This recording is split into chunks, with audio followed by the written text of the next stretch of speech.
Hello student, तो कैसे हैं आप लोग। उम्मीद है अच्छे होंगे और आशा करते हैं सभी की पढ़ाई भी अच्छे से चल रही होगी। और आज का जो दिन है वो बहुत ही ऐतिहासिक दिन है जो कि और सभी को सबसे पहले हैप्पी इंडिपेंडेंस डे, स्वतंत्रता दिवस की हार्दिक शुभकामनाएं सभी बच्चों को। तो आज के इस अवसर पर बहुत ही इम्पोर्टेंट बात करनी है आप लोगों से, जो कि शायद पढ़ाई से हटकर वो भी ज़रूरी है जीवन में। वो क्या है कि जैसे कि हर बच्चे का, हर स्टूडेंट का एक एम होता है अपने जीवन में कि हमें जो है डॉक्टर बनना है या इंजीनियर बनना है या फिर हमें ये यूपीएससी क्लियर करना है। इस तरीके से मतलब हर बच्चे का अपना अपना एक क्या होता है, एक एम होता है। अच्छी बात है, बहुत अच्छी बात है।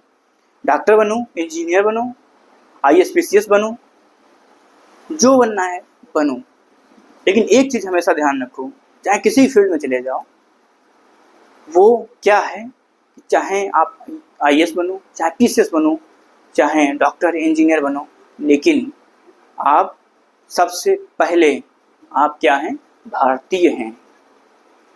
और उसके बाद में साथ ही साथ आप एक इंसान हैं, ठीक है। तो चाहे आप कुछ भी बनो, बिल्कुल बनो। और मैं यहाँ पर इसीलिए खड़ा हूँ ताकि आप कुछ बने, जो आप सोचते हैं उस क्षेत्र में आप बढ़ें, आप जरूर बढ़ें। इसीलिए मैं यहाँ पर खड़ा हूँ। और उसके साथ साथ हमारा ये भी कर्तव्य है कि मैं आपको बताऊं कि आपको इंसान बनना भी जरूरी है। आप एक अच्छे इंसान भी बनिए। अगर आप अच्छे इंसान नहीं बन पाए तो चाहे आप कुछ भी बन जाएं, उसका कोई भी अर्थ नहीं होगा। देश हित के लिए सबसे ज़्यादा जरूरी है कि आप एक अच्छे इंसान जरूर बने। और आप अपनी जात से, अपने धर्म से बढ़ के सबसे पहले आप एक भारतीय हैं। इस बात को मत भूलो। सबसे पहले क्या है, आप भारतीय हैं, आप एक इंडियन हैं, ये मत भूलो। ये जरूरी नहीं है। आज क्या है, सभी आपस में लड़ रहे हैं कि हम ये हैं, हम हिंदू हैं, हम मुस्लिम हैं, हम ये हैं, वो हैं, आपस में लड़ रहे हैं। लेकिन ये भूल जा रहे हैं कि हम एक भारतीय हैं, हम एक इंडियन हैं सबसे पहले। और यही आपका कर्तव्य है, यही हमारा कर्तव्य है कि हम ये याद रखें कि ना हम हिंदू हैं, ना हम मुस्लिम हैं और ना हम किसी विशेष जात से हैं। सबसे पहले हम एक इंडियन हैं, हम एक भारतवासी हैं। ये हमें याद रखना है। ये जो भी कुछ कभी कभी होता क्या है, बच्चे हैं या बहुत सारे लोग हैं जो भी हैं, वो क्या होता है कि कुछ पार्टियां होती हैं या कुछ नेता लोग या कुछ व्यक्ति विशेष कोई भी होता है, वो उनको समझाता है, कुछ ऐसी बातें करता है। अब उस बातों में वो आके अपने आप को क्या होता है, वो आपस में लड़ने लगते हैं, भाषा के नाम पर, जात के नाम पर, धर्म के नाम पर लड़ने लगते हैं। तो बेटा मैं एक चीज़ यही कहता हूँ, पार्टियां हैं वो आती जाती रहेंगी, ये नेता लोग आते जाते रहेंगे, लेकिन देश हमेशा रहेगा। और आपको, आपका ये कर्तव्य है कि आप देश के हमेशा रहिए, ये आपका कर्तव्य है। तो इसलिए किसी के बहकावे मत आइए, आपस में मत लड़िए। आप हमेशा ये मान के चलिए कि हम हैं तो ये भी इस देश का नागरिक है, हम इस देश के नागरिक हैं तो ये भी इस देश का नागरिक है। जितना हमारा अधिकार है इस देश की मिट्टी पर, उतना ही इसका अधिकार है।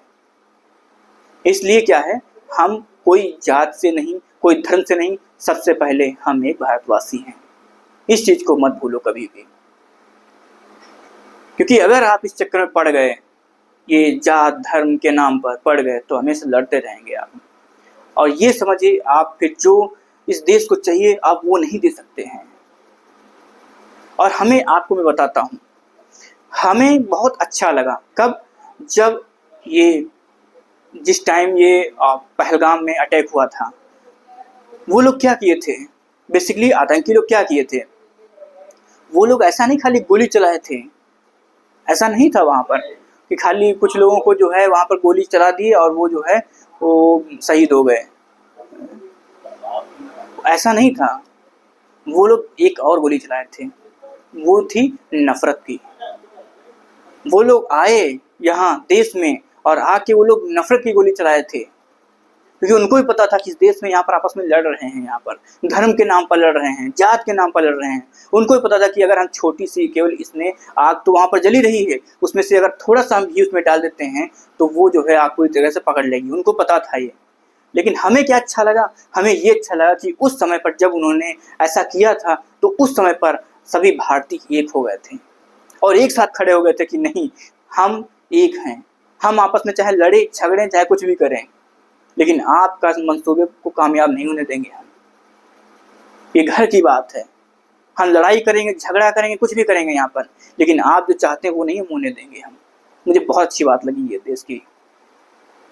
और यहाँ भी हालांकि वो तो देखते हो ना, वो जो उस टाइम पर भी कुछ ऐसे हवाएं उठी थी यहाँ देश में, देश के लोगों में, वो अब उसको मतलब बहुत ज़्यादा मान के नहीं चलना है। क्यों नहीं मान के चलना है?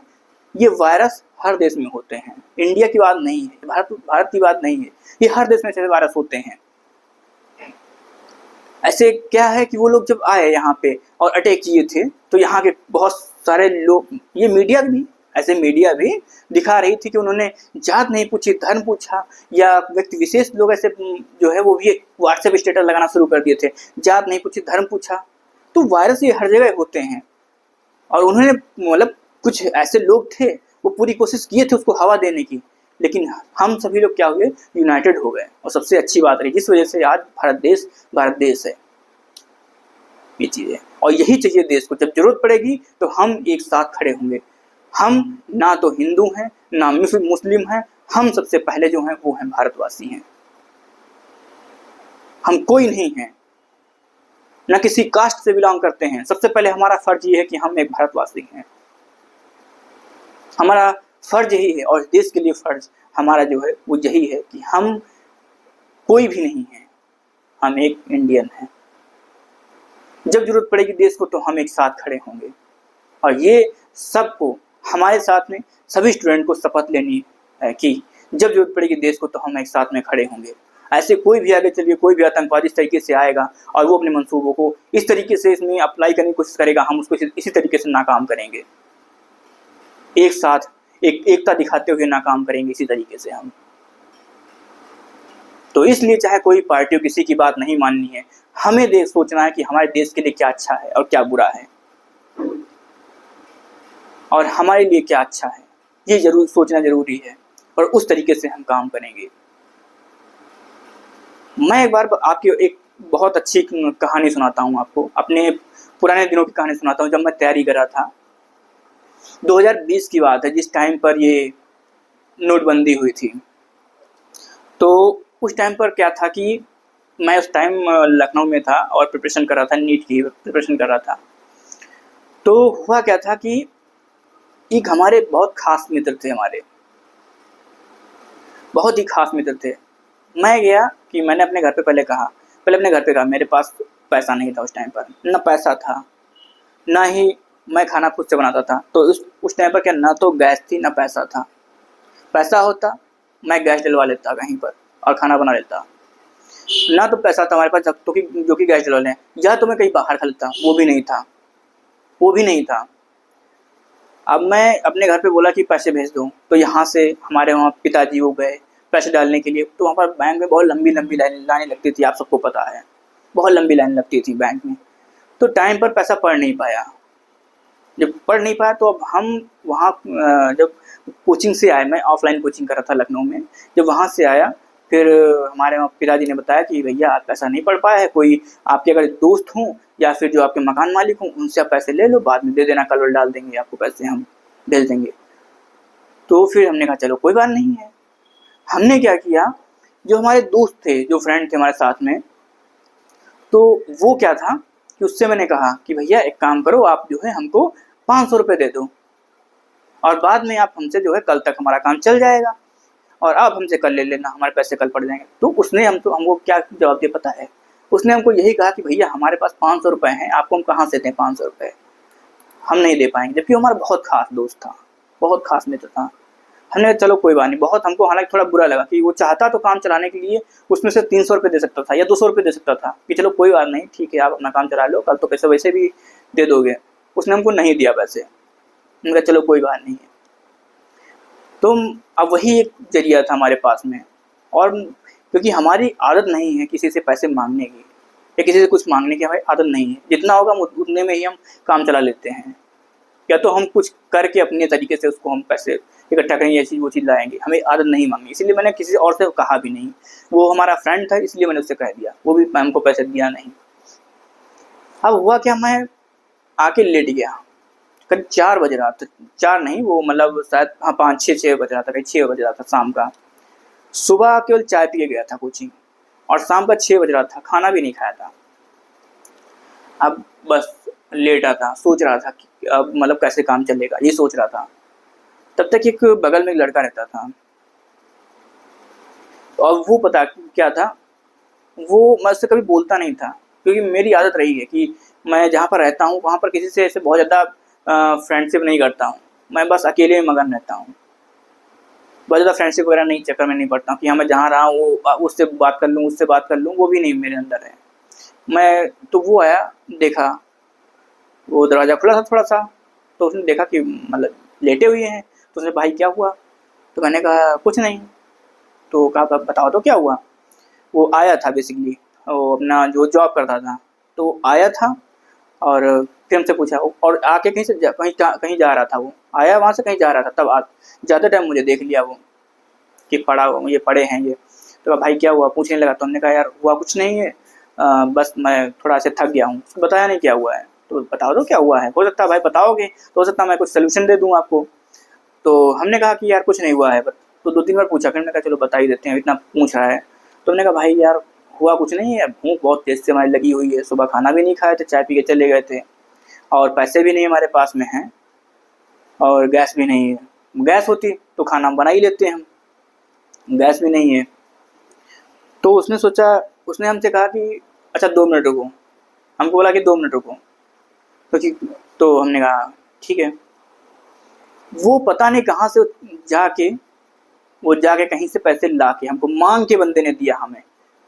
वो कहीं गया और वहाँ से ला के हमको 200 रुपये दे दिए। कहा भाई लो आज जो है अपना काम चला लो, हमारे पास पैसे हमारे पास भी नहीं है।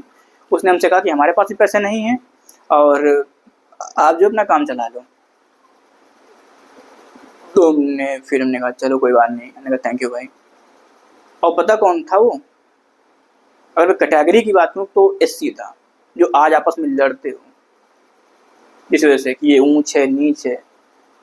उसने हमारी मदद की उस टाइम पे, वो बंदा एससी था, लेकिन उसके लिए हमारे दिल में कितनी रिस्पेक्ट है, सबसे ऊपर रिस्पेक्ट है, ये चीज़ है। तो इसीलिए बेटा मैं ये कहता हूँ कि जात धर्म से ऊपर उठो, आपस में मिलजुल कर रहोगी, बहुत आनंद आता है।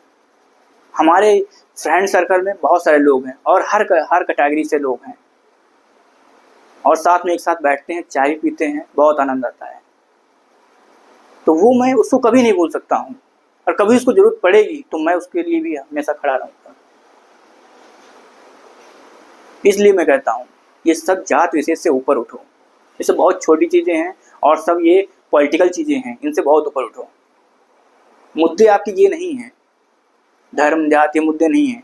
आपके जो मुद्दे हैं वो आप समझ ही नहीं पाते हो, आपके मुद्दे क्या हैं।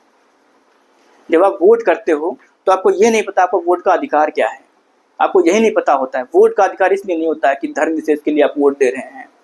आपका एक वोट का अधिकार जो होता है वो आपको ये शो करता है कि क्या आप किस कंडीशन में रह रहे हो।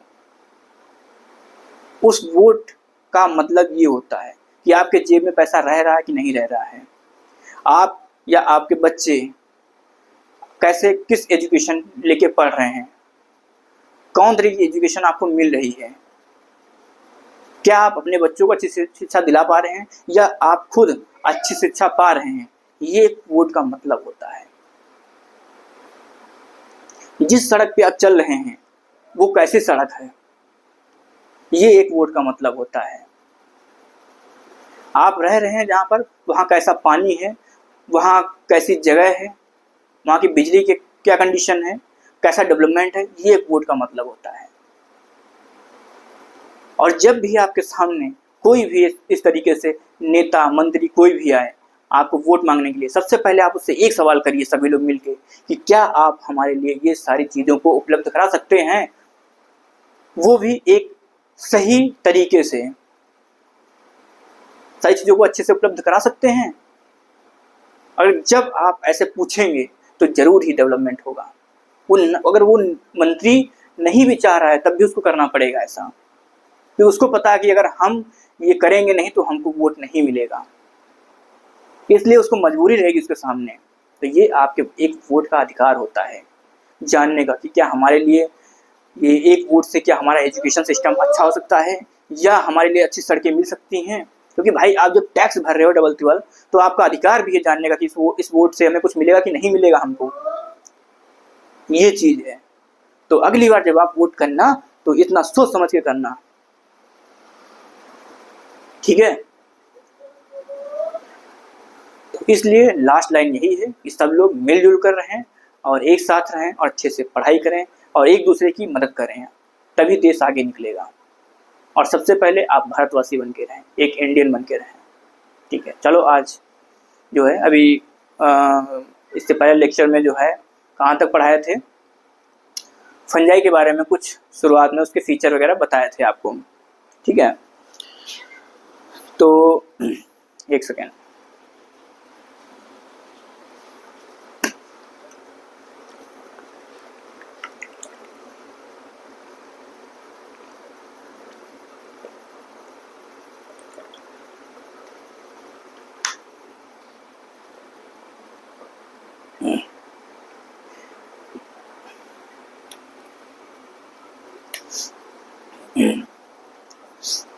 फंजाई के बारे में मैंने बता दिया था, कुछ शुरुआत की थी।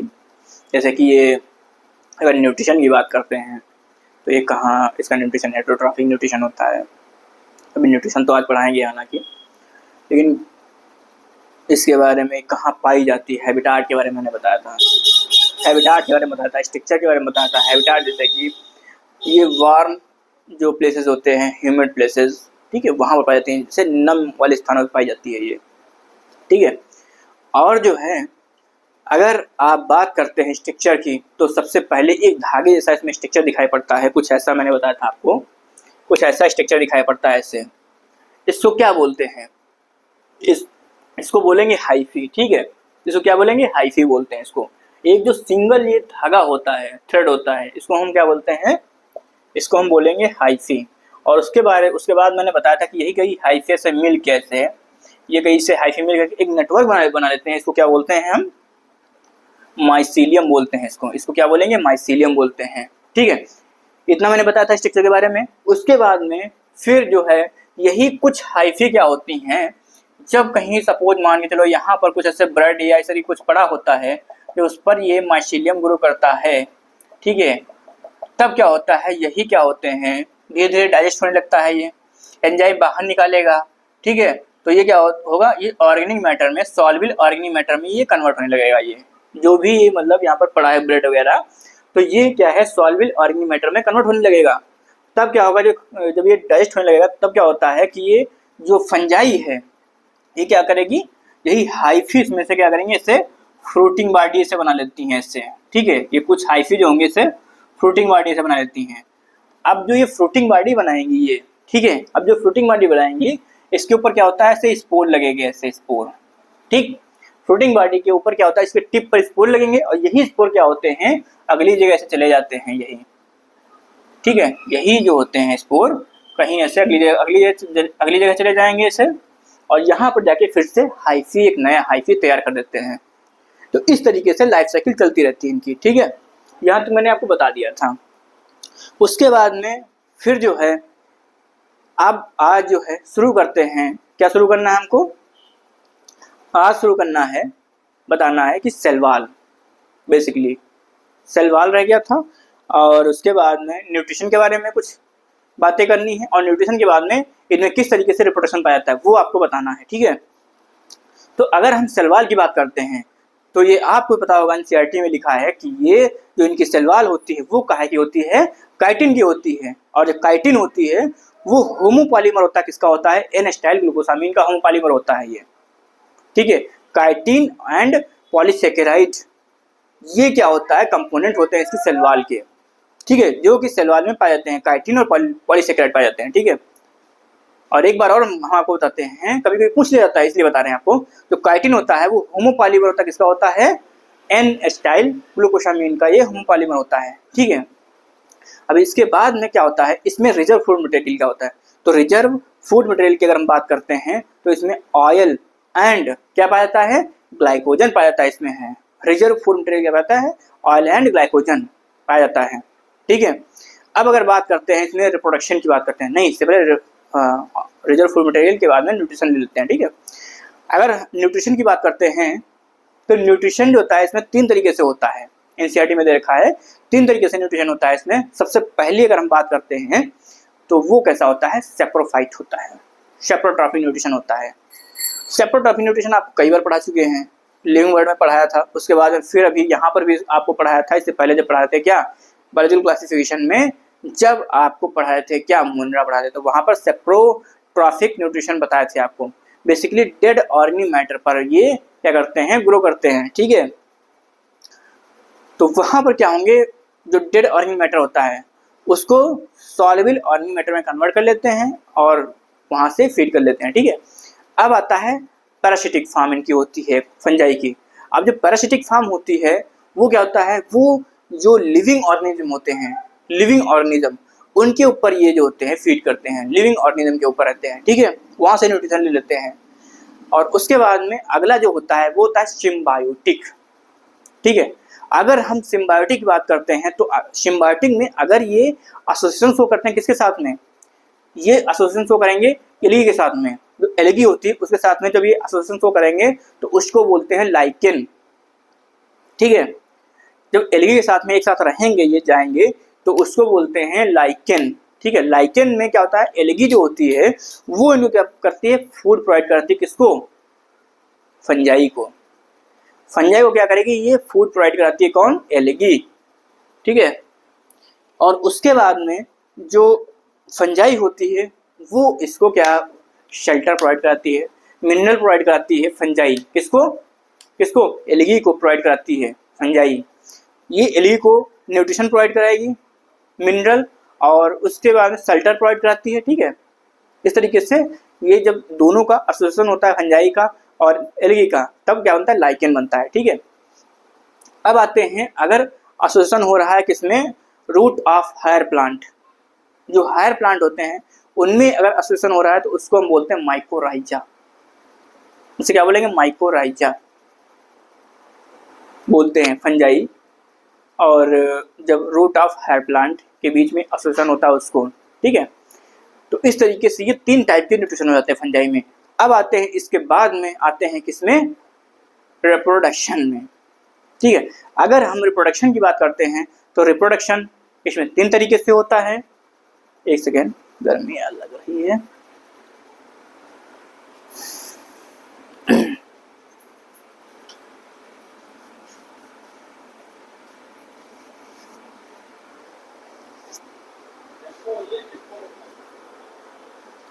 अगर हम बात करते हैं रिप्रोडक्शन की तो रिप्रोडक्शन जो इसमें होता है वो होता है 3 तरीके से होता है। एक होता है वेजिटेटिव रिप्रोडक्शन, और दूसरा होता है एसेक्सुअल रिप्रोडक्शन, और दूसरा होता है एसेक्सुअल रिप्रोडक्शन, और तीसरा होता है कौन सा, सेक्सुअल रिप्रोडक्शन होता है। ये 3 टाइप से रिप्रोडक्शन इसमें होते हैं, ठीक है। और जो वेजिटेटिव रिप्रोडक्शन की बात करते हैं तो वेजिटेटिव रिप्रोडक्शन जो होता है वो भी 3 तरीके से हो सकता है फंजाई में। अब कौन से 3 टाइप हैं, एक तो सबसे पहले आपको ये बताते हैं कि इसमें फंजाई में फ्रेगमेंटेशन होता है, ठीक है।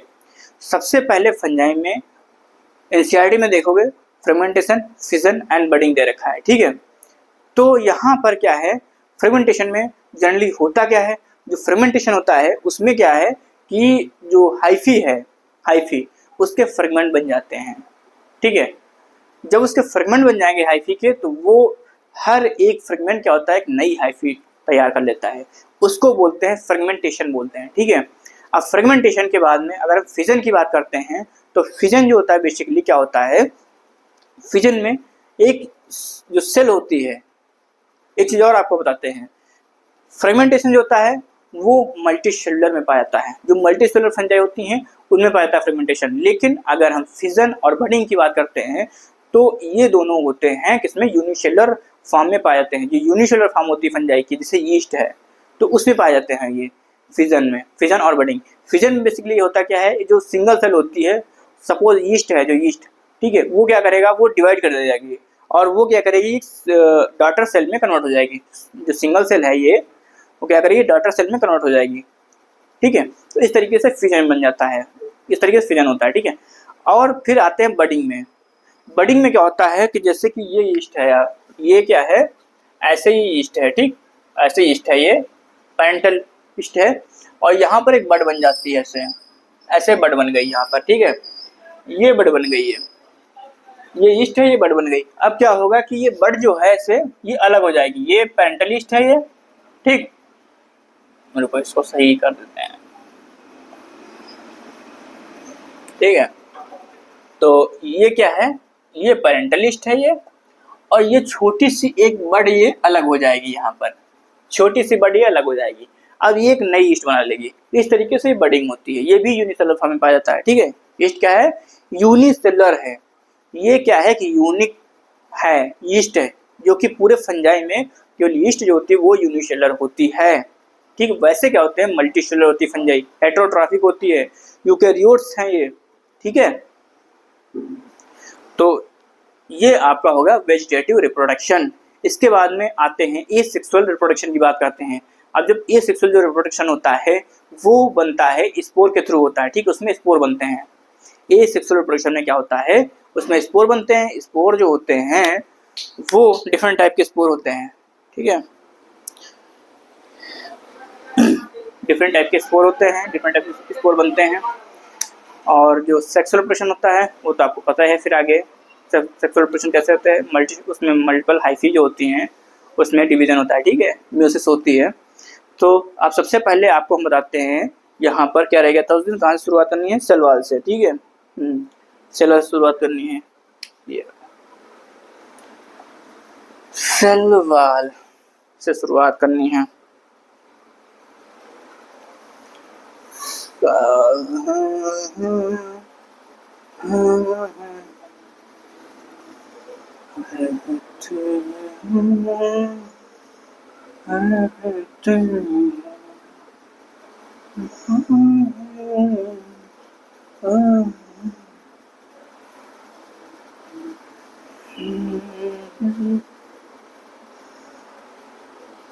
तो अब जो है सबसे पहले हेडिंग डालो, क्या, सेल वॉल, सेल वॉल, ठीक है, सेल वॉल। तो सेल वॉल बेसिकली काहे की होती है, सेल वॉल इसमें काहे की बनी होगी, कंपोज्ड ऑफ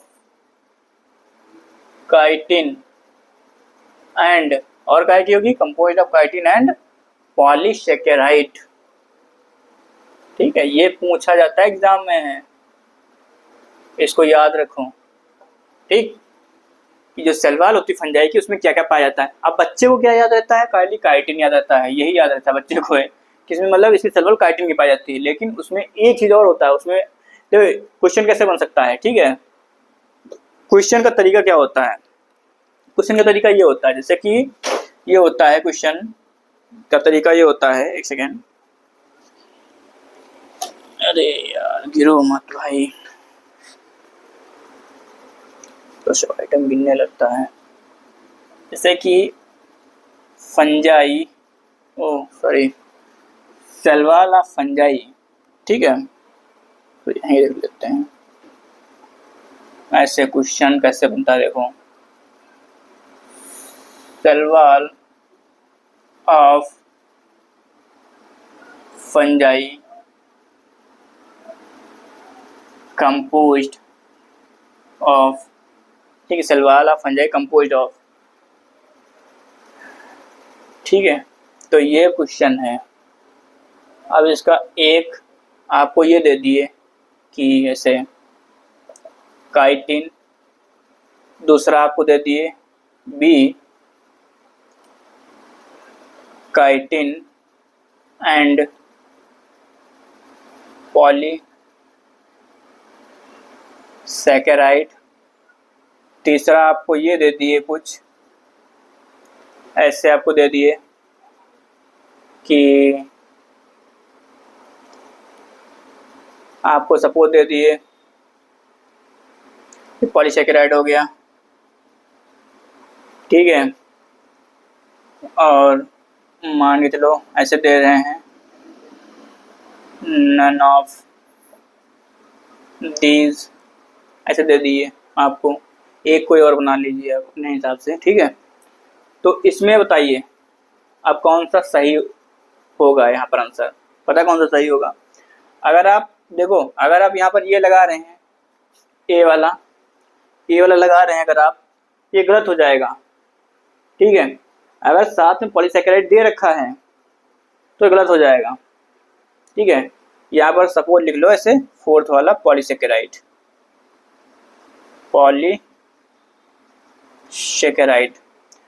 तो यहाँ पर जैसे अगर दोनों चीज़ें दे रखी हैं एग्जाम में, अगर दोनों चीज़ें दे रखी हैं, यहाँ पर काइटिन और पॉलीसैकेराइड दे रखी हैं, तब यही सही होगा, ठीक है। काइटिन और पॉलीसैकेराइड अगर दे रखी हैं तब यही सही होगा, ना तो ये सही होगा ना तो ये सही होगा, नन ऑफ दीज तो सही नहीं होगा, ठीक है।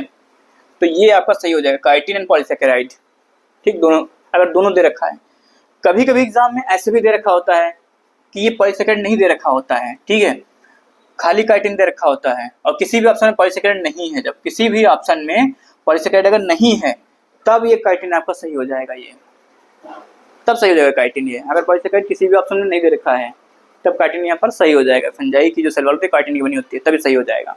अगर काइटिन के साथ में पॉलीसैकेराइड अगर किसी ऑप्शन में दे रखा है तब आप इसी को मार्क करिए, ठीक है। ऐसे क्वेश्चन बनता है, तो इससे भी क्वेश्चन बनेगा, ठीक है, ठीक। अब आते हैं कि एक चीज आप और नोट कर लीजिए, एग्जाम में कोई पूछा जाता है कि इसका जो कंपोनेंट होता है काइटिन का क्या होता है, ठीक है। कंपोनेंट जो काइटिन होती है वो होमोपॉलीमर होती है। काइटिन क्या होती है, काइटिन होमो पॉलीमर ऑफ किसका होता है, N acetyl glucosamine, N acetyl glucosamine, ठीक है। ये इसका होमोपॉलीमर होता है, ध्यान रखना। काइटिन क्या है, होमोपॉलीमर है। ये भी क्वेश्चन आ सकता है कि काइटिन जो है वो होमोपॉलीमर है कि हेटेरोपॉलीमर है, ये पूछा जा सकता है ऐसे कि काइटिन जो है होमोपॉलीमर है या फिर हेटेरोपॉलीमर है, ये पूछा जा सकता है। तो यहाँ पर क्या है, काइटिन जो है होमोपॉलीमर है। और होमोपॉलीमर किसका है, ये कभी कभी ये भी पूछ लेते हैं किसका होमोपॉलीमर है, तो ये होमोपॉलीमर है एन एस्टाइल ग्लूकोसामीन का होमोपॉलीमर है ये, ठीक है। ये भी क्वेश्चन आ जाता है। तो दो तरीके से क्वेश्चन बन सकते हैं, एक तो काइटिन होमोपॉलीमर है कि हेटेरोपॉलीमर है, ठीक है, एक तो ये क्वेश्चन हो गया, तो ये होमोपॉलीमर है। और ये किसका होमोपॉलीमर है, एक ये क्वेश्चन आ सकता है एग्जाम में, ठीक है। तो आप इसे नोट कर लीजिए, आप इसे आप नोट कर लीजिए, ठीक है, पॉज करके आप इसे नोट कर लीजिए। अब क्या होता है, शेल वॉल के बाद में अब आते हैं रिजर्व फूड मटेरियल।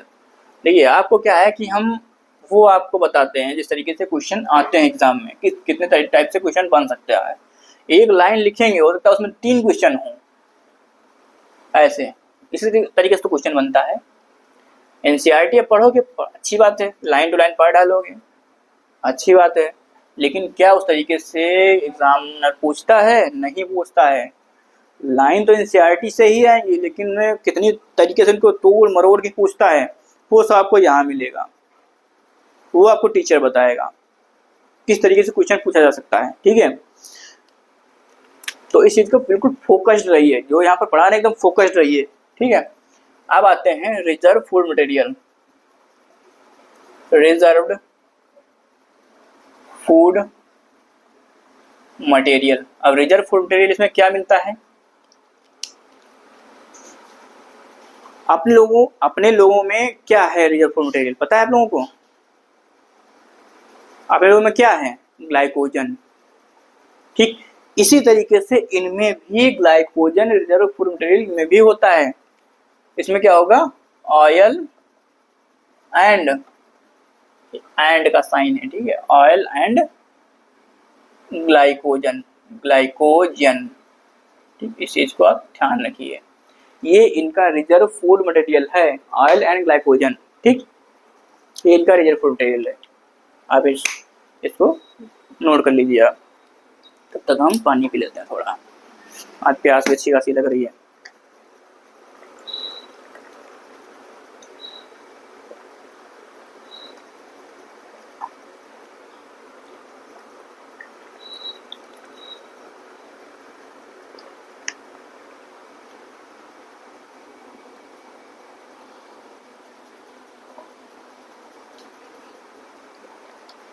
अब बात करते हैं न्यूट्रिशन की। ठीक है, इसको नोट कर लिए होंगे सभी लोग। अब बात करते हैं न्यूट्रिशन की। अगर न्यूट्रिशन पे आते हैं तो फंजाई क्या है? हेट्रोट्रॉफिक न्यूट्रिशन इसे पता था फंजाई में। न्यूट्रिशन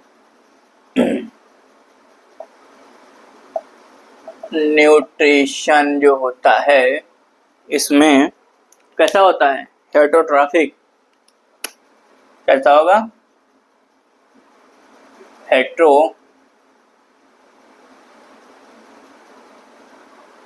हेट्रोट्रॉफिक न्यूट्रिशन होता है इसमें। ठीक है, हेट्रोट्रॉफिक न्यूट्रिशन होता है। अब क्या है कि अब कितने टाइप से हो सकता है? तो ये 3 टाइप से हो सकता है न्यूट्रिशन। एक चार्ट बना लेते हैं, सबसे अच्छा रहेगा। सबसे पहले लिखते हैं यहाँ पर कौन सा nutrition? Saprophytic nutrition. Saprophytic nutrition.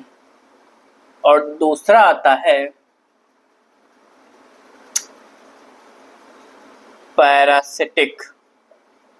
ठीक, सैप्रोफिटिक, पैरासिटिक और तीसरा सिम्बायोटिक। तीसरा कौन सा? सिम्बायोटिक। सिम्बायोटिक फोकस्ड रहना इधर, कहीं इधर उधर मत जाना। ठीक है, तो saprophytic, parasitic and symbiotic nutrition होता है। 3 तरीके से फंजाई में न्यूट्रिशन होता है, इसे इसको हम हेट्रोट्रॉफिक न्यूट्रिशन बोलते हैं। ठीक है, क्योंकि क्या है यहाँ पर ये खाना खुद से नहीं बना रही फंजाई। ठीक है, इसलिए इसको हेट्रोट्रॉफिक न्यूट्रिशन इसमें पाया जाता है। जैसे कि क्या है, जब यूग्लिना पढ़ रहे थे, ठीक है, या आप जब क्या था प्रोटिस्टा पढ़ रहे थे, वहां पर आप देख रहे थे क्राइजोफाइट्स जो थे वो क्या कर रहे थे? वो खाना बना रहे थे खुद से, उन्हें फोटोसिंथेसिस देखने को मिल रही थी। डिनोफ्लेजलेट जो थे, डायनोफ्लेजलेट, वहां पर भी क्या था कि फोटोसिंथेसिस हो रहा था वहां पर। ठीक है, लेकिन यहाँ नहीं हो रहा है। तो वो कैसे थे? वो वहां पर ऑटोट्रॉफिक थे वहां पर। ठीक, जहां पर क्या होता है खाना खुद से जो बनाता है वो उसे बोलते हैं ऑटोट्रॉफिक। लेकिन जब खाना किसी दूसरे पर डिपेंडेंट होकर मिलता है तो उसे बोलते हैं हेट्रोट्रॉफिक।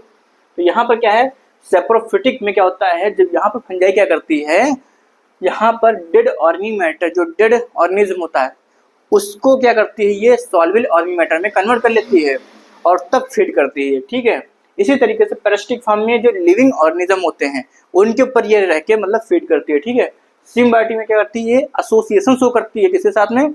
एल्गी के साथ में और रूट ऑफ हायर प्लांट के साथ में। ठीक है, तो सबसे पहले क्या होता है यहाँ लिखेंगे हम, आ जाना चाहिए नहीं तो घिचपिच हो जाएगा। इससे अच्छा जो है इसको रफ करके नए पेज से लिखते हैं। ठीक है, पहले आप इसको नोट कर लें, ये बना लीजिए आप डायग्राम। ठीक है,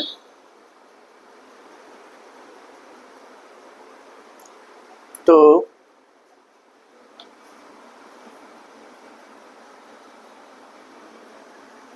थोड़ा ऊपर से बनाते हैं। सब आ जाएगा।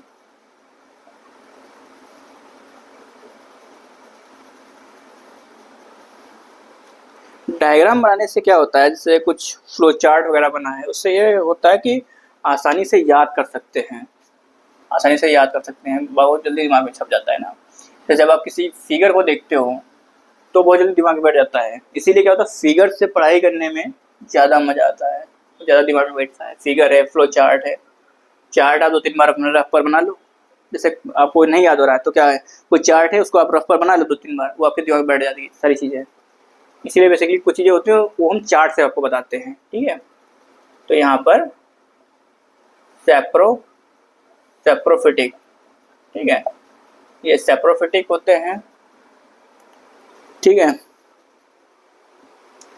और सेप्रोफिटिक, उसका पैरासिटिक, पैरासिटिक, और यहाँ पर सिम्बायोटिक। कौन सा होगा? सिम्बायोटिक, ठीक है, ये हो गया। अब जो सेप्रोफिटिक होते हैं ये क्या है? Absorb soluble, absorb soluble organic matter. कहाँ से एब्जॉर्ब करते हैं? एब्जॉर्ब सॉल्युबल ऑर्गेनिक मैटर कहाँ से एब्जॉर्ब करेंगे?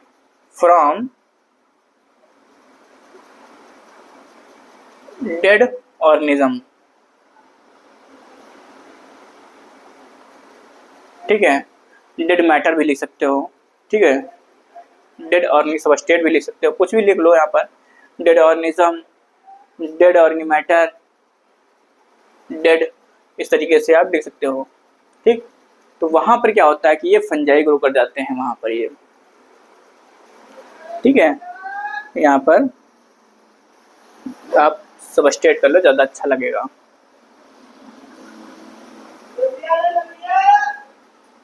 डेड लिख लो,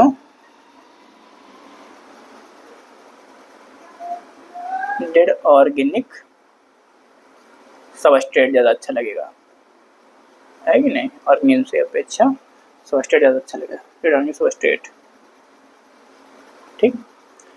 ये चीज़ है, ये सेप्रोफाइट होते हैं, मतलब जो डेड जो सबस्ट्रेट कोई है ये उस पर ग्रो कर जाते हैं, जो डेड सबस्ट्रेट होता है ये उस पर ग्रो कर जाते हैं, और वहाँ से क्या होता है उसको सॉल्युबल फॉर्म में ये अपने एंजाइम को क्या करेंगे, उस पर बाहर निकालेंगे, उस पर एंजाइम, उस पर अपने एंजाइम को बाहर निकालेंगे, जो डेड ऑर्गेनिक सबस्ट्रेट पड़ा होगा उस पर, तो वो क्या करेगा, डाइजेस्ट कर जाता है, और उसको क्या करेंगे, सॉल्युबल ऑर्गेनिक मैटर में उसको कन्वर्ट कर लेंगे, ठीक है।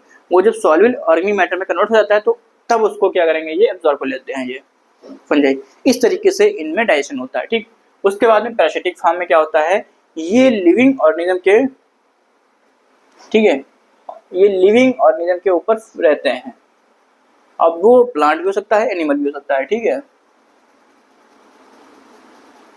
तो ये क्या कहाँ होंगे,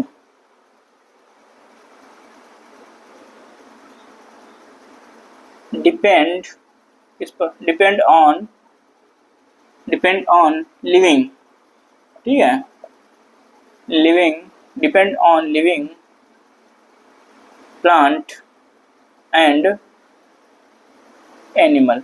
ये लिविंग प्लांट एंड एनिमल पर डिपेंड करते हैं, ये यही तो आपको बता रहे थे, मतलब जो लिविंग होगा ये उसके ऊपर पाए जाते हैं, ठीक है, डेड पर नहीं पाए जाते हैं पैरासिटिक फॉर्म जो होती है इनकी फंजाई की, ठीक।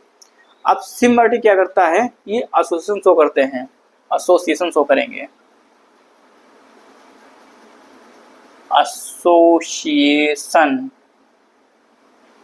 एसोसिएशन विद एल्गी, ठीक है। जो देखो जब ये एल्गी के साथ में एसोसिएशन शो करेंगे तब उसे क्या बोलते हैं, लाइकेन, तब उसको हम बोलेंगे लाइकेन, बोलेंगे उसे हम बोलेंगे लाइकेन, ठीक, उसे लाइकेन बोलेंगे। लेकिन जब ये एसोसिएशन शो करेंगे इसके साथ में, हायर प्लांट के साथ में, association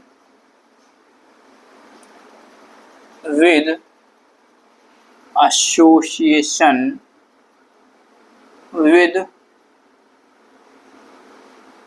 root of higher plant, ठीक है। तो उसको क्या बोलते हैं, उसको हम बोलते हैं माइकोराइजा, माइकोराइजा, उसको हम बोलेंगे माइकोराइजा, ठीक। जब एसोसिएशन किसके साथ में होगा, root of higher plant, higher plant के रूट के साथ में जब एसोसिएशन शो करते हैं तो वहां पर उसको बोलते हैं माइकोराइजा बोलते हैं, ठीक है। जब क्या होता है कि ये एसोसिएशन शो करेंगे किसके साथ में, एली के साथ में, तो उसको बोलते हैं लाइकेन, ठीक है। अब आते हैं इसके बाद में, यहाँ पर हो गया ये न्यूट्रिशन हो गया। न्यूट्रिशन 3 तरीके से होता है, कौन कौन सा होता है, सेप्रोफिटिक, पैरासिटिक और सिम्बायोटिक, ठीक है। और इसमें जो न्यूट्रिशन होता है वो कैसा होता है, हेटेरोट्रॉफिक न्यूट्रिशन पाया जाता है फंजाई में, और सेप्रोफिटिक होता है ये डेड ऑर्गेनिक सबस्ट्रेट पर ये ग्रो करते हैं, उसको एब्जॉर्ब कर लेते हैं, ऑर्गेनिक सॉल्युबल ऑर्गेनिक मैटर में उसको कन्वर्ट कर लेते हैं, ठीक है। पैरासिटिक फॉर्म जो होती है ये डिपेंड करता है किस पर, लिविंग प्लांट या एनिमल पर डिपेंड करता है, मतलब लिविंग पर रहते हैं, ठीक है। सिम्बायोटिक में क्या होता है, ये एसोसिएशन शो करते हैं किस साथ में, एली के साथ में, तो उसे लाइकेन बोलते हैं। जब ये एसोसिएशन शो करेंगे किस साथ में, रूट ऑफ हायर प्लांट के साथ में, तब उसको बोलते हैं माइकोराइजा। अब हमारी समझ से यहाँ तक आपके दिमाग में सेट हो गया होगा, ठीक है। अब आगे चलते हैं, अब बताते हैं आपको रिप्रोडक्शन इन फंजाई, ठीक है। अगली हेडिंग क्या है, रिप्रोडक्शन फंजाई। तो यहाँ तक आपके दिमाग में सेट हो गया होगा हमारी समझ से, ठीक है। अब आते हैं रिप्रोडक्शन फंजाई, तो इसको पहले नोट कर लीजिए, ठीक है, फिर आगे आते हैं। इसको पहले नोट करिए, ठीक, नोट कर लीजिए आप। अब आते हैं, क्या आते हैं, रिप्रोडक्शन इन फंजाई। ये फ्लो चार्ट जैसे बना है ना, इसको क्या करिए आप, ऐसे ही जैसे बना है इसको सेम आप 2-3 बार रफ पर बनाइए, ठीक है। इससे क्या होगा, दिमाग में बैठ जाएगा आपके, वैसे भी दिमाग में रुकता है नहीं आप लोगों के, खाली है दिमाग, कहाँ से रुकेगा, दिमाग एकदम खाली, फिसलन पट्टी लगी हुई दिमाग में है। तो कुछ ही बताओ, पता लगता है वो इधर से बताए, उधर सरक गया, ठीक है। तो इसीलिए क्या है, उसको दिमाग में बिठाओ। अब आते हैं रिप्रोडक्शन की बात करते हैं। Reproduction in fungi, reproduction in fungi. अब रिप्रोडक्शन इन फंजाई की बात करते हैं, तो इसमें रिप्रोडक्शन 3 टाइप से होता है। फंजाई में जो रिप्रोडक्शन होता है वो 3 टाइप से होता है। सबसे पहले आते हैं हम इसमें reproduction in fungi by 3 type. सबसे पहले एक थोड़ा लाइन लिख लो, ज़्यादा अच्छा लगे कुछ भाई, तो दिखाना भी चाहिए कुछ, मतलब जो नोट्स बना रहे हो तो उसमें क्या है कि जब ऐसे पढ़ो तो कुछ अच्छा लगना भी चाहिए ना, इसीलिए। नहीं तो पता तो आपको भी सब है, मतलब ऐसे बता देंगे ऐसे ब्रीफ में तो आपको भी पता है सब, कभी कभी कुछ अच्छे के लिए काम कर लेना चाहिए।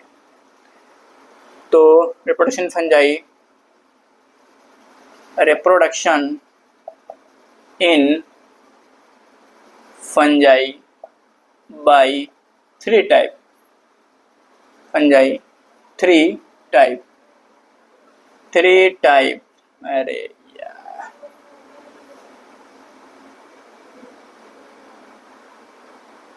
3 टाइप। अब आओ, सबसे पहले वेजिटेटिव रिप्रोडक्शन, ठीक है। और दूसरा आते हैं एसेक्सुअल रिप्रोडक्शन, ठीक है। और तीसरा आते हैं सेक्सुअल रिप्रोडक्शन, ठीक है। ठीक है, ठीक है कि नहीं ठीक है भाई, बताओ। और इसको नोट करो सभी लोग, तो इसको रफ करते हैं, ठीक है। अब रफ करते हैं, बहुत देर हो गया भैया नोट करते होते, जल्दी से रफ करें, पढ़ाना भी है आगे भी। ओ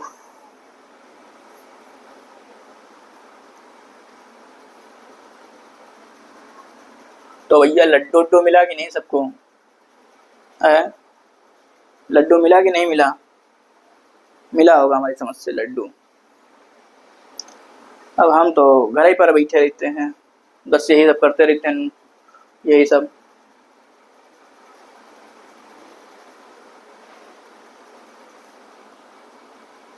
ठीक है।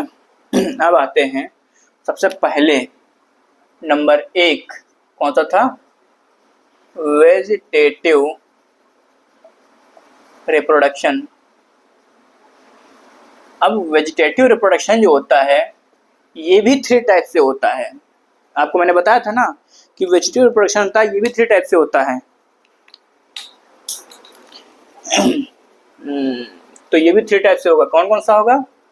सबसे पहले इसमें क्या होगा? वेजिटेटिव रिप्रोडक्शन में फ्रेगमेंटेशन,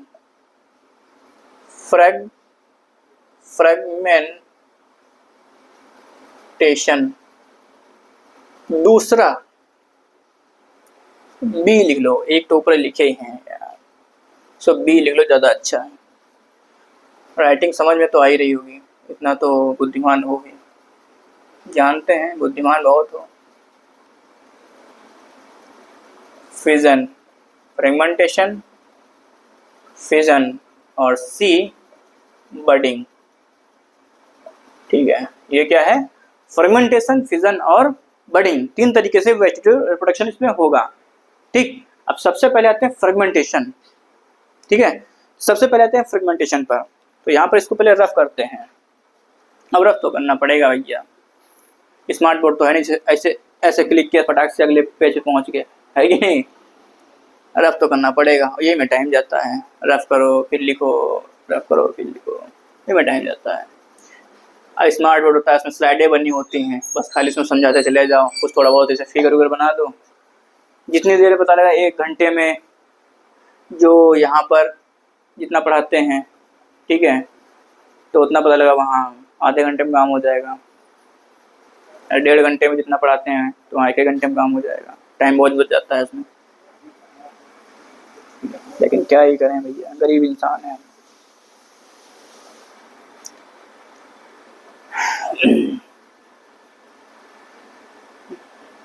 सूरमा नहीं विचलित होते, क्षणिक नहीं धीरज खोते। वो वाली कुछ लाइनें पढ़ी है ना आपने, वही वाली। तो अब आते हैं फ्रेगमेंटेशन।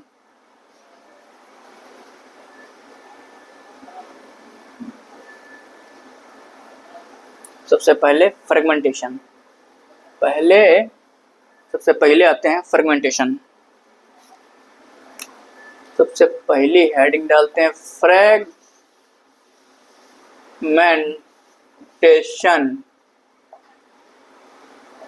सबसे पहले फ्रेगमेंटेशन। अरे यार, फ्रेगमेंटेशन सबसे पहले आते हैं। अब फ्रेगमेंटेशन में क्या होता है कि यहाँ पर क्या होता है, हाइफी जो होते हैं वो फ्रेगमेंट हो जाते हैं, उससे फ्रेगमेंट बन जाते हैं हाइफी के। ठीक है, हाइफी क्या बनेंगे? फ्रेगमेंट होते हैं हाइफी। ठीक है, क्या होगा? हाइफी या फिर माइसीलियम, और उसके बन जाते हैं फ्रेगमेंट बन जाते हैं। कैसे बनेंगे आप भी देखिए कैसे बनेंगे। हाइफी, हाइफी या माइसीलियम, हाइफी और माइसीलियम, हाइफी और mycelium breaks up into 2 or more fragments. मतलब क्या है, जो हाइफी है हाइफी या फिर माइसीलियम का हो, ठीक है, हाइफी एक थ्रेड हो गया और नेटवर्क का थ्रेड क्या होता है? माइसीलियम होता है। तो हाइफी का माइसीलियम वो टूट जाएगा, एक 2 या 2 से अधिक फ्रेगमेंट में जब टूट जाएगा तो उसको बोलते हैं फ्रेगमेंटेशन। और वो जो फ्रेगमेंट होते हैं वो नया हाइफी या माइसीलियम तैयार कर लेते हैं।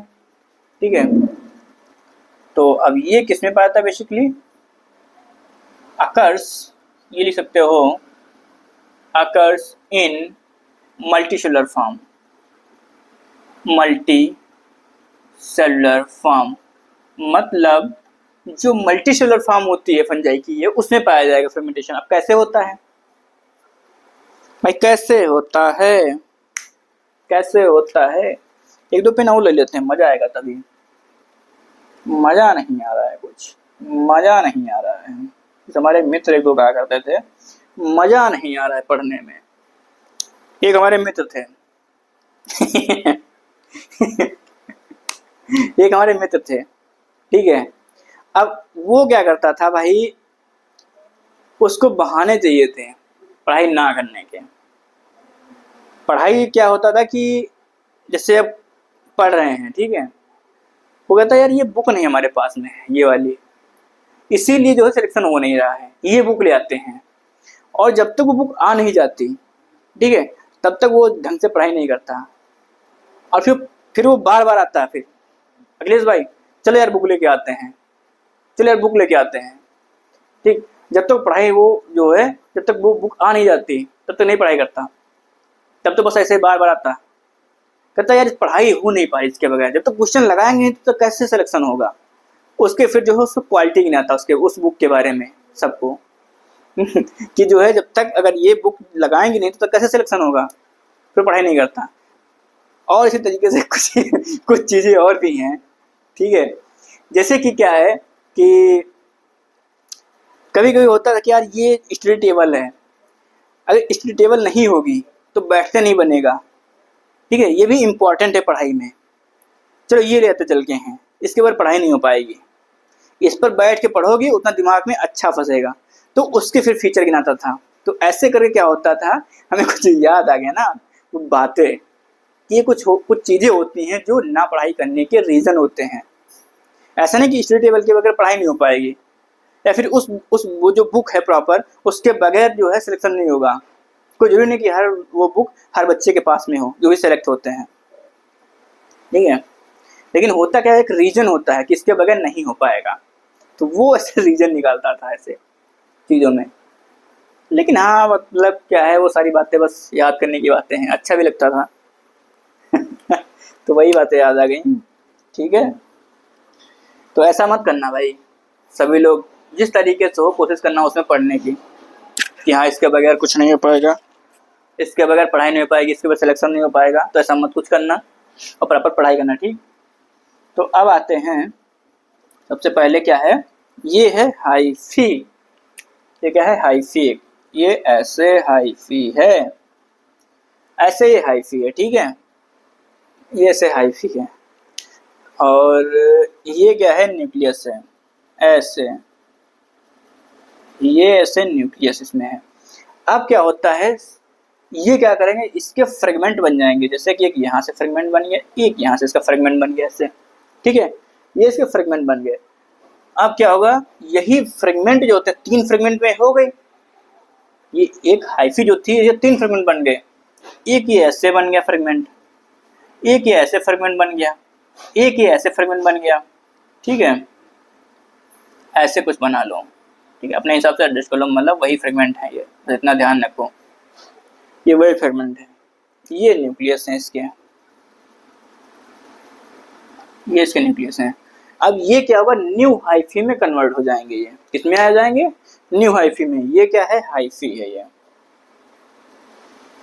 ये हाइफी है। एक काम करते हैं, इसका नया फिगर बनाते हैं, नीचे आएगा नहीं फ्रेम में कोई तो मतलब है नहीं लिखने का, है कि नहीं। इसको नए फ्रेम में बनाते हैं, चलो इसको पहले इतना नोट करो, इसको नए फ्रेम बनाते हैं फिर से बढ़िया से, साफ साफ, अच्छा अच्छा, ठीक है। तो इसको रफ करते हैं, पहले साफ साफ अच्छा अच्छा सुथरा सुथरा बनाते हैं, इसको नोट कर लेना भैया, मेहनत हमारी खराब मत करो और अपनी भी खराब मत करो, बहुते मेहनत करना पड़ता है, बहुते। यार थोड़ा लाइक वाइक कर दिया करो भैया, जो लोग देखा करो वीडियो है, जो लोग वीडियो देखा करो, लाइक कर दिया करो, थोड़ा थोड़ा कमेंट भी कर दिया करो। सर जी बहुत बेकार पढ़ाते हो, ऐसे ऐसे कुछ कमेंट कर दिया करो, अंग्रेजों का पता, यूट्यूब वालों का पता है, कि क्या लिखा है इसमें, वो तो प्रमोट कर ही देंगे, है कि नहीं, उनको क्या पता है। तो ये जैसे हाइफी है, ठीक है, क्या थी, ये ऐसे हाइफी थी, ऐसे, ये कैसे हाइफी थी, ठीक है, ये ऐसे। अब ये क्या हुआ, ये हाइफी ऐसे ब्रेक हो गई भैया, ठीक, ये ऐसे ब्रेक हो गई हाइफी है, इसके 3 फ्रेगमेंट में इसको ब्रेक किया, ऐसे ऐसे, ठीक है, ये है, तो इसको यहाँ से ऐसे ब्रेक करके वही यहाँ पर ये 3 फ्रेगमेंट हैं। अब ये न्यू डॉटर समझ में आ रहा है, न्यू डॉटर हाइफी, ये नई हाइफी है, ये न्यू डॉटर हाइफी है, ठीक है। इसमें यार न्यूक्लियस बना देते हैं, न्यूक्लियस तो पाया जाएगा। ये कैसी है, सेप्टेट हाइफी है, ठीक है, सेप्टेट हाइफी है, ये पेरेंटल हाइफी है, ये पेरेंटल हाइफी है, और इसी का फ्रेगमेंट बन के ये यहाँ पर न्यू डॉटर हाइफी तैयार होगी। अब यही हाइफी आगे बना लेंगे, ठीक है। इस तरीके से फ्रेगमेंटेशन होता है। अब इसके बाद में आते हैं, फ्रेगमेंटेशन के बाद में क्या आते हैं, दूसरा कौन सा था, फिजन, ठीक है, फिजन। इसको ये खींच खांच लो अपनी कॉपी पे, ठीक है, खींचो खांचो जल्दी जल्दी।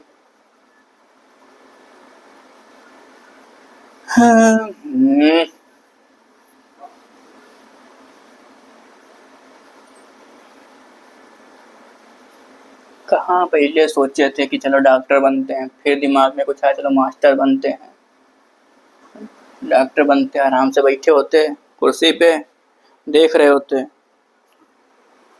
है कि नहीं, लेकिन फिर दिमाग में कुछ मास्टर ही बनते हैं, पढ़ाने की इच्छा हो रही है। अब मास्टर बनने की इच्छा हो रही है तो भैया आप बैठे जो खड़े खड़े पढ़ा रहे हैं, बस इतना फ़र्क होता है डॉक्टर मास्टर में कि वो बैठे बैठे काम करते हैं, हमें खड़े खड़े काम करना पड़ता है भाई। अब यहाँ पे आते हैं फिजन। फिजन, अब फिजन की बात करते हैं तो फिजन में क्या होता है कि यहाँ पर जो पेरेंटल, ये पहली बात तो ये यूनिसेलुलर में पाया जाता है, ठीक है। अब क्या होगा, जैसे ईस्ट होता है, ठीक है, ईस्ट क्या है, यूनिसेलुलर फंजाई है। अब ईस्ट क्या होता है, जो पेरेंटल ईस्ट है वो क्या करेगी, वो 1 से 2 सेल में डिवाइड हो जाती है, ठीक है। डॉटर सेल उनको बोलेंगे, हम उनको डॉटर सेल बोलेंगे, वही जो होते हैं आगे ग्रो कर जाते हैं, ठीक है। तो इसमें क्या होगा कि यहां पर आप लिख दो, नोट कर लो, 2, इसको थोड़ा अच्छा लिखें, गंदा फंदा मजा नहीं आता है। 2 daughter cell, 2 daughter cell are formed from parental cell, ठीक है। जो पेरेंटल सेल होगी उससे 2 डॉटर सेल बन जाती हैं फिजन के थ्रू, ठीक। और ये किसमें पाया जाता है, अकर्स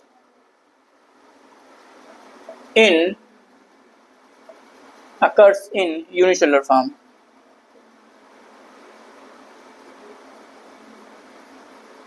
यूनिसेलुलर फॉर्म। अब कैसे होता है, देखो वो क्या था कि जब फ्रेगमेंटेशन कर रहे थे तो वहां पर क्या था कि फ्रेगमेंट पहले बात बन जा रहे थे, ठीक है। और क्या था कि यहाँ पर वो फ्रेगमेंटेशन वो मल्टीसेलुलर फॉर्म में पाया जाता था फंजाई में, पता है आपको, ठीक है। लेकिन यहाँ पर जब फिजन आप पढ़ेंगे तो यहाँ पर क्या होता है कि फंजाई में ये यूनिसेलुलर फॉर्म में पाया जाता है, आप, ठीक है। ये कहाँ पाया जाए, यूनिसेलुलर फॉर्म में पाया जाता है। वो कहाँ पाया जाता था, वो पाया जा रहा था मल्टीसेलुलर फॉर्म में, ठीक। अब देखो कैसे होता है, जैसे कि ये बैठे हैं राम भरोसे, ठीक है, और ये बैठी हैं सीता देवी, ठीक है, ठीक।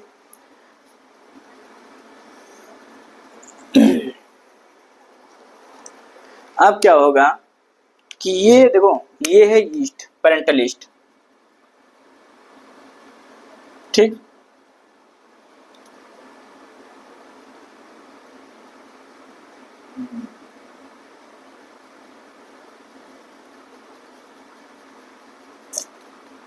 पेरेंटल यीस्ट, और जो ये है, ये बड है इसके ऊपर। भैया फिजन पढ़ा रहे हैं, क्या हम बता रहे हैं बडिंग के बारे में, पढ़ा रहे हैं फिजन, बता रहे हैं बडिंग के बारे में। आप लोग भी कह रहे होंगे सर एकदम दिमाग सराय का खाली है, हमें का ही बताएंगे ये पेरेंटल लिस्ट है, ठीक है। अब यहाँ पर फिजन होगा इसका, लो भैया, कुछ गलत है, कुछ गलत नहीं है, तो सब सही, ठीक है। अब ये क्या होगा, ऐसे एक का दो हो जाएगा, एक का डबल, पर देखिए ना आप, हेरा फेरी, फिर हेरा फेरी, वो कौन सी थी, वैजंती, ऐसे कुछ नाम होता है, एक का डबल करती है वो, वही वाला, यहाँ पर एक का डबल हो गया, ठीक है। ये क्या हो गया, फिजन हो गया यहाँ पर, ये 2 डॉटर सेल बन गई, 2 डॉटर सेल, ये एक का डबल हो गया। अभी भी बहुत लोग एक का डबल करते हैं, कहेंगे भैया हमें इतना पैसा दे दो, आपको इतना पैसा मिलेगा, चक्कर में मत पड़ना, चक्कर में हमारे ना जाइयो, ठीक है, चक्कर मत पड़ना, नहीं तो एक का डबल नहीं, एक का आधा भी नहीं बचेगा आपके पास में, ठीक है। तो ये पेरेंटल लिस्ट है, और ये 2 डॉटर सेल आ गई, 2 डॉटर सेल आ गई। वैसे आपको मतलब इसे मिलते तो बहुत लोग होंगे, बहुत लोग मिलते होंगे, हाँ, एक का डबल करते हैं, चक्कर में मत पड़ना, तो जिंदगी आधी हो जाएगी आपकी, बहुत देख रहे हो ना, एक का डबल मत करना, ये सब चक्कर मत पड़ो, सब बेकार की चीजें हैं। तो ये चीज हो गया भैया, ठीक है, फिजन। अब आते हैं फिजन के बाद में आते हैं बडिंग, इतना आप नोट कर लीजिए। अब आते हैं बडिंग पर। अब बडिंग कैसे होगा वो आपको बताते हैं, ठीक। Budding budding budding budding budding, वो अरे उसका वो कहता है, कौन सा कहता है वो, बाबूराव कहते हैं, वो वो बड़ा पाव जो करता है एक का डबल, बाबूराव क्या कहेंगे उसका, तू जो है वो तेरी बहन है वो, तू भी एक का डबल कर रहा है, वो उसका नाम नहीं याद आ रहा है,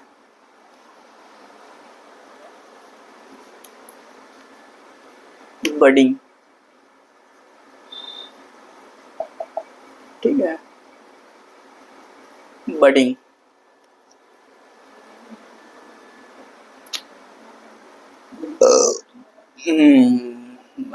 भैया बडिंग, ठीक है। अब बडिंग के केस में क्या होता है, बडिंग में क्या होगा कि देखो, फ्रेगमेंटेशन में फ्रेगमेंट हो गया था, एक बार आपको फिर से सब पूरा रिकॉल करा देते हैं। फ्रेगमेंटेशन में फ्रेगमेंट बन गए थे, और जो फ्रेगमेंट है वही नई हाइट में कन्वर्ट हो जाते थे, ये मल्टीसेलुलर फॉर्म में होता फ्रेगमेंट, ठीक है। उसके बाद में फिजन आपको बताया मैंने, फिजन में क्या था कि फिजन में जो पेरेंटल ईस्ट थी वो क्या हो जा रही थी, डॉटर सेल में कन्वर्ट हो जा रही थी, जो पेरेंटल सेल थी वो डॉटर सेल में कन्वर्ट हो जा रही थी, ये यूनिसेलुलर फॉर्म में पाया जाता है फिजन, ठीक है। ये भी आपको दिमाग में सेट हो गया होगा यहाँ तक। अब आते हैं बडिंग के केस में। बडिंग में क्या होता है, इस पर जो पेरेंटल सेल होती है उसके ऊपर एक छोटी सी बड बन जाती है इसके ऊपर, ठीक है, उसके ऊपर छोटी सी एक बड बन जाती है, अब वही बड क्या होता है, वो अलग हो जाती है, ब्रेक हो जाती है। जब वो ब्रेक हो जाएगी वो बड, तो वही क्या होती है, वो ग्रो के एक नई सेल तैयार कर लेती है, ठीक है। आपको इतना समझ में आया होगा, आप यहां तक आपके दिमाग में सेट हो गया होगा, ठीक है। बडिंग, अब बडिंग क्या है,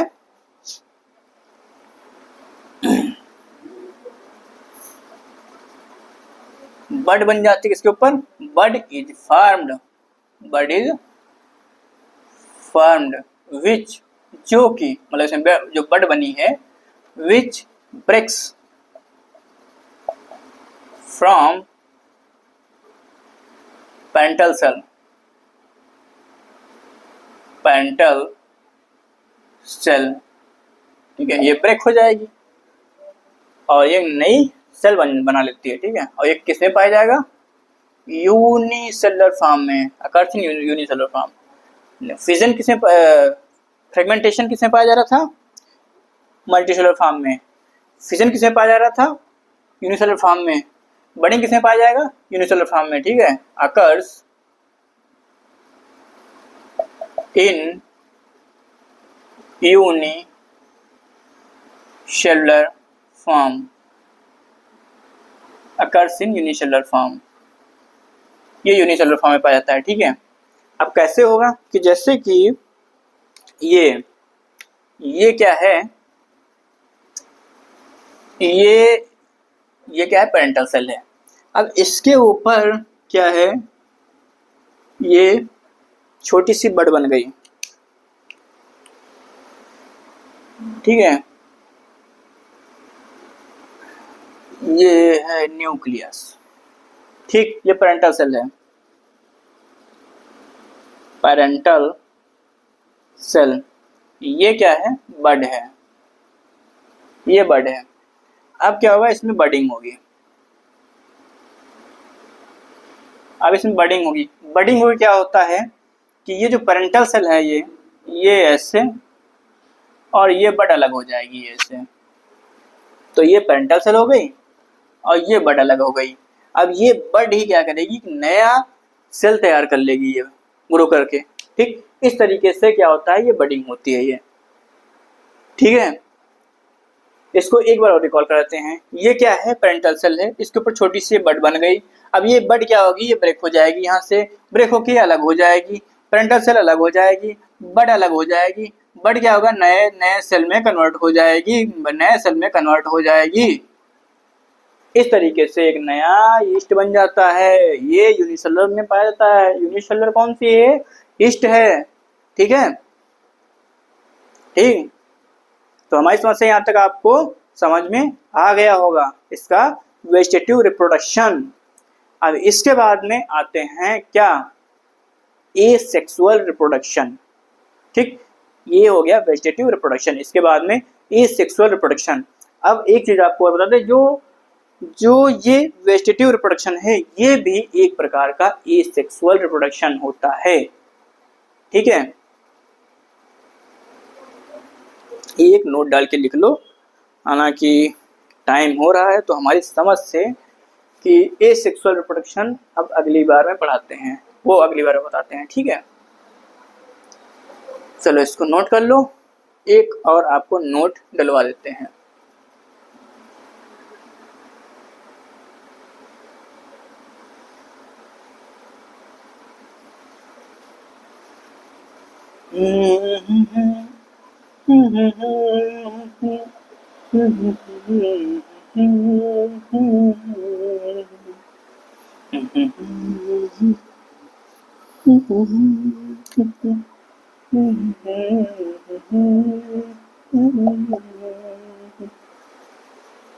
नोट।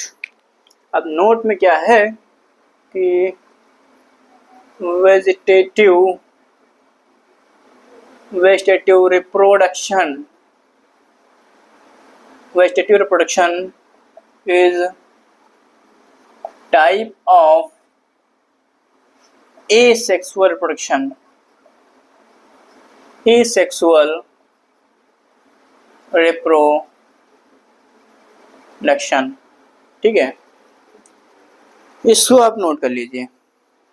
अच्छा, फ्लो तो बहुत अच्छा बना है, मन तो करता है सेक्सुअल रिप्रोडक्शन भी पढ़ा देते हैं, लेकिन वीडियो जो हमारे पास यंत्र हैं वीडियो से शूट कर रहे हैं तो उसके अकॉर्डिंग वीडियो बहुत लंबा हो जाएगा। फिर अगर ऐसे सेक्सुअल रिप्रोडक्शन बताएंगे और फ्रेगमेंट में बताना मज़ा नहीं आता है, उसको बताएंगे तो एक साथ में पूरा बताएंगे ऐसे सेक्सुअल रिप्रोडक्शन को, इसीलिए मज़ा तो तभी आएगा, मज़ा एक के साथ में आता है, ठीक है।